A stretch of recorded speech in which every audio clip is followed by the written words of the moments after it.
नमस्कार साथियों, आज हम बात करेंगे भाई वीज़ा के बारे में। जी हाँ भाई, सभी लोग वीज़ा वीज़ा वीज़ा और जॉब वगैरह में ट्राई करते रहते हैं, लेकिन क्या आप जानते हैं वीज़ा होता क्या है? अब वीज़ा नाम तो सबको पता है कि वीज़ा के लिए आप जाते हैं, लेकिन वीज़ा क्या होता है? वीज़ा कितने प्रकार के होते हैं? वीज़ा आप अप्लाई कैसे करते हैं? वीज़ा को ऑनलाइन चेक कैसे करते हैं? वीज़ा के कितने प्रकार होते हैं? हम डिटेल से हम बात करेंगे, शॉर्ट तरीके से बताऊंगा कुछ शब्दों में, ताकि आपको चीज़ें समझ में आ जाएं, ताकि आप ये कन्फ्यूज में नहीं रहें कि ये वीज़ा होता क्या है, कितने प्रकार के वीज़ा होते हैं, चेक कैसे करें। डिटेल से वीडियो देखिएगा, अच्छा लगे तो भाई लाइक शेयर करिएगा, चैनल जरूर सब्सक्राइब करके बेल आइकन ऑन कर लीजिएगा, फेसबुक पेज वाले पेज को फॉलो करके रखिएगा, ताकि हर रोज आपको विदेश से रिलेटेड नई नई अपडेट मिलती रहे। तो चलिए शुरुआत कर लेते हैं। सबसे पहले बात कर लेते हैं साथियों, वीज़ा होता क्या है। जी हाँ, वीज़ा क्या होता है? देखिए, वीज़ा एक पन्ना होता है, पन्ने पे कुछ चीजें लिखी होती हैं, उसी को हम वीजा बोल देते हैं, और नॉर्मल तरीके से ये होता है। लेकिन वीजा का एक बता दूं, एक वीजा एक ऐसी चीज है, वो वीजा आपको जिस देश में आप जाना चाहते हैं, वो सरकार आपको एक मान्यता प्राप्त एक लेटर देती है, एक अथॉरिटी लेटर होता है, उसमें आपकी पूरी डिटेल लिखी होती है, और वो ऑनलाइन होता है कि आपकी सरकार, उस देश की सरकार आपको इजाज़त दे रही है कि आप हमारे देश में आ सकते हैं। जिस कैटेगरी का वीज़ा लेते हैं, उसी कैटेगरी अनुसार आपको वहाँ पे करना होता है। जो भी आप प्रोसेस, आप जैसे घूमने जा रहे हैं तो वापस आना है, परमिट के लिए जा रहे हैं, जॉब के लिए जा रहे हैं तो आप जॉब कर सकते हैं, यानी वो सरकार आपको अपने देश में घुसने के लिए परमिशन देती है, उसी को वीज़ा बोलते हैं। जी हाँ, अब वीज़ा कितने प्रकार की परमिशन हो सकती है, ये भी एक इंपॉर्टेंट होता है कि भाई ठीक है, वीज़ा समझ में आ गया। वीज़ा देखिए कितने प्रकार का होता है। सिंगल एंट्री वीज़ा होता है, मल्टीपल वीज़ा होता है, जी हाँ, बिजनेस वीज़ा होता है, रेजिडेंशियल वीज़ा होता है, ऑन अराइवल वीज़ा होता है, शॉर्ट वीज़ा होता है, लॉन्ग स्टे वीज़ा होता है, जी हाँ, वर्क परमिट वीज़ा होता है, इलेक्ट्रॉनिक वीज़ा होता है, स्टूडेंट वीज़ा होता है, मेडिकल से वीज़ा से रिलेटेड होता है, मास कम्युनिकेशन से रिलेटेड वीज़ा होता है, यानी वीज़ा के बहुत प्रकार होते हैं। अमेरिका, आगे वीडियो बनाऊंगा यूएस से, अमेरिका से रिलेटेड भाई लगभग 150 के करीब वीज़ा, 150 कैटेगरी के वीज़ा आप सोच सकते हैं। वर्ल्ड में शायद अमेरिका एक ऐसा देश है कि उसमें बहुत वीज़ा की बहुत ज़्यादा कैटेगरी है। जिस बंदे को जिस काम से जाना है उसी का वीज़ा लो। जी हाँ, समझ गए। बाकी देशों में आप विजिट में जाके वहाँ पे बिजनेस मीटिंग कर रहे हैं, आप घूम रहे हैं, आप अलग अलग तरीके से एक्टिविटी कर रहे हैं, अमेरिका का सिस्टम अलग है। जी हाँ, तो ये बातें समझ में आ गई होगी। भाई सिंगल एंट्री वीज़ा क्या होता है? जैसे आप एग्जाम्पल के तौर पे किसी देश, जैसे मलेशिया जा रहे हैं, मलेशिया का एक 15 दिन का वीज़ा होता है, वो सिंगल एंट्री वीज़ा होता है। 15 दिन में आप सिर्फ एक बार जाके एक बार वापस आ सकते हैं, दोबारा नहीं जा सकते। हाँ, 15 दिन आप रह सकते हैं। मल्टीपल वीज़ा का मतलब ये होता है, जैसे मलेशिया का वीज़ा आपके पासपोर्ट में लगता है, ठीक है जी, तो पासपोर्ट में लगेगा, उसमें 6 महीने की एंट्री आएगी, यानी आप एक एक महीने तक 6 बार आ जा सकते हैं। 15-15 दिन से भी आप 6 बार आ जा सकते हैं, 12 बार आ जा सकते हैं। इस तरह से उसको मल्टीपल एंट्री वीज़ा बोला जाता है। जी हाँ, बिजनेस वीज़ा की बात करें तो बिजनेस के पर्पज से होता है, ये 1 साल से लेकर 5 साल तक का होता है। कई देशों में अलग अलग सबकी कैटेगरी अलग, 10 साल का बिजनेस वीज़ा भी होता है। उसमें आप अपने बिजनेस के पर्पज से जाते हैं, चाहे आप दिन में 2 चक्कर काटें, महीने में 2 चक्कर काटें, साल में 10 चक्कर काटें, कोई रोक टोक आपको नहीं होती। रेजिडेंशियल वीज़ा क्या होता है कि उसमें जिस देश में आप रहते हैं, निवास करते हैं, सिर्फ वो रहने के लिए है, उसमें आप काम नहीं कर सकते।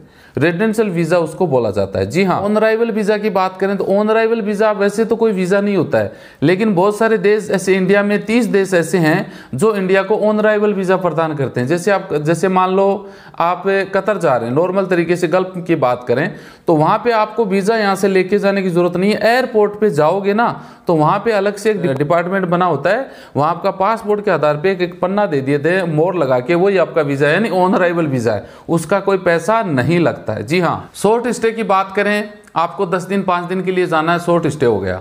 लॉन्ग स्टे यानी आपको, जैसे बहुत सारे देश ऐसे हैं जो इंडिया को 6 महीने, 3 महीने, 90 दिन, इसलिए ऐसे वीज़ा आपको दे देते हैं, वो एक लॉन्ग स्टे का वीज़ा हो गया।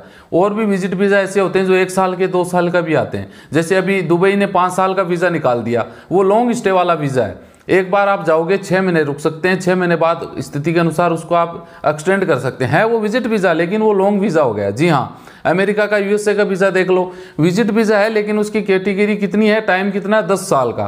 कनाडा का वीज़ा आपको पता है 5 साल का। इस तरह से वो लॉन्ग स्टे वीज़ा हो जाते हैं। जी हाँ, वर्क परमिट वीज़ा का मतलब समझ गए, कोई भी देश में आप जॉब करने के लिए जाते हैं तो उसको वर्क परमिट वीज़ा बोला जाता है, तो वो आपको अलग से लेना होता है। इलेक्ट्रॉनिक वीज़ा, इलेक्ट्रॉनिक वीज़ा का मतलब ये होता है कि वैसे उसका कोई रिकॉर्ड नहीं होता है। जैसे मलेशिया का आम आदमी आप समझ जाते हैं, मलेशिया का वीज़ा आप 2-3 घंटे में कहीं से भी ले सकते हैं, 1800-1900 रुपये लगते हैं। हालांकि उनको बोला गया था कि मलेशिया ने वीज़ा ऑन अराइवल कर दिया है, लेकिन अभी तक ऐसा कुछ हुआ नहीं है। जी हाँ, तो वो इलेक्ट्रॉनिक वीज़ा इलेक्ट्रॉनिक माध्यम से प्राप्त किया, उसका वैसे कोई रिकॉर्ड नहीं है, उसका बस ऑनलाइन में रिकॉर्ड है, बाकी उसका कोई रिकॉर्ड नहीं आता। ये वीज़ा होता है। स्टूडेंट वीज़ा जो पढ़ने के लिए जाते हैं वो स्टूडेंट वीज़ा पे जाते हैं। मेडिकल से रिलेटेड, जैसे किसी देश में आपको इलाज करवाने के लिए जाना है, या अपने इंडिया में बहुत सारे एशियन कंट्री के लोग आते हैं इलाज करवाने के लिए, तो वो मेडिकल वीज़ा हो जाता है। मास कम्युनिकेशन, आपको जैसे पत्रकारिता के लिए कोर्स के लिए जाना होता है या उससे रिलेटेड के लिए जाना होता है, तो ये वीज़ा आ जाता है। समझ गए होंगे वीज़ा के बारे में और उनके प्रकार। जी हाँ, अब हम यहाँ पे बात कर लेते हैं कि भाई वीज़ा चेक कैसे करें। देखिए, सिंपल तरीके से बोलें तो वीज़ा चेक करने के दो तरीके हो सकते हैं। तरीका ये है कि आपका कोई वीज़ा, आपने किसी देश की फाइल लगा रखी है, तो आपका पासपोर्ट आपके डॉक्यूमेंट के आधार पे, जिस देश के अलग अलग प्रोसेस होते हैं, उस देश के आप एम्बेसी दूतावास में चले जाओ, वहाँ पे पूछताछ के अंदर पे आप डिटेल ले सकते हैं, आपको पता लग जाएगा। दूसरा ऑप्शन ये होता है कि उसी थर्ड पार्टी, ये कोई सा बहुत सारी वेबसाइट हैं, वहाँ पे जाओ, अपना पासपोर्ट नाम वगैरह डालो, तो वो डिटेल आ जाती है। अगर आपका डॉक्यूमेंट लगा हुआ हो तो वहाँ पे डिटेल आ जाती है। जी हाँ, तो सिंपल सा इस तरह से आप वीज़ा ऑनलाइन चेक कर सकते हैं किसी भी देश का। अब वीज़ा अप्लाई, जी हाँ, अप्लाई करने का भी तरीके दो हैं भाई, एक ऑफलाइन होता है, एक ऑनलाइन होता है। बहुत सारे देश ऐसे होते हैं जो ऑफलाइन वीज़ा अप्लाई लेते हैं। अब ऑफलाइन के लिए भाई देखिए, ऑनलाइन आपको जाना होता है, वहाँ से फॉर्म डाउनलोड करके उसका प्रिंट निकाल के उसमें बहुत सारी चीज़ें मांगी होती हैं, जैसे आपका नाम, वोटर ID, आधार कार्ड, पैन कार्ड, आपकी इनकम और बैंक स्टेटमेंट, बहुत सारी चीज़ें उसमें मांगी होती है। वो आप फुलफिल करिए, उसके जो भी डॉक्यूमेंट की रिक्वायर होती है वो साथ में अटैच करिए, और ऑफलाइन आप जिसकी एम्बेसी है वहाँ पे जाके जमा करवा दो, या VFS के तौर अप्लाई करते हैं तो वहाँ जमा करवा दीजिए। होता है ऑफलाइन अप्लाई करना।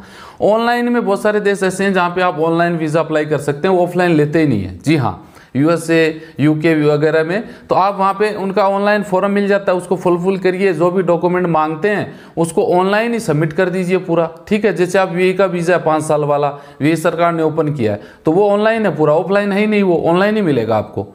आप उसको पूरा सिस्टम जैसे जैसे वो मांगते हैं भरते जाइए, लास्ट में उसकी फ़ीस ऑनलाइन ही आप क्रेडिट कार्ड से अप्लाई कर दीजिए और वो सबमिट हो जाएगा। 2-4-5 दिन में जो भी उसका प्रोसेस होगा आपको रिजल्ट आ जाएगा। सेम कंडीशन ये बहुत सारे देशों की होती है। ऑनलाइन में पैसा भी आपको क्रेडिट कार्ड से कटवाना होता है, समझ गए, उससे क्रेडिट करवा सकते हैं, बस सिंपल सी बात है। तो आज ये बातें हमने बताई, वीज़ा कितने प्रकार के होते हैं, वीज़ा क्या होता है, वीज़ा चेक कैसे करें, ये प्रोसेस हमने बता दिया। आगे भी हम वीज़ा से रिलेटेड बात करते रहिए। चैनल जरूर सब्सक्राइब करके रखें। मिलते हैं नेक्स्ट वीडियो में अच्छी जानकारी के साथ। जय हिंद।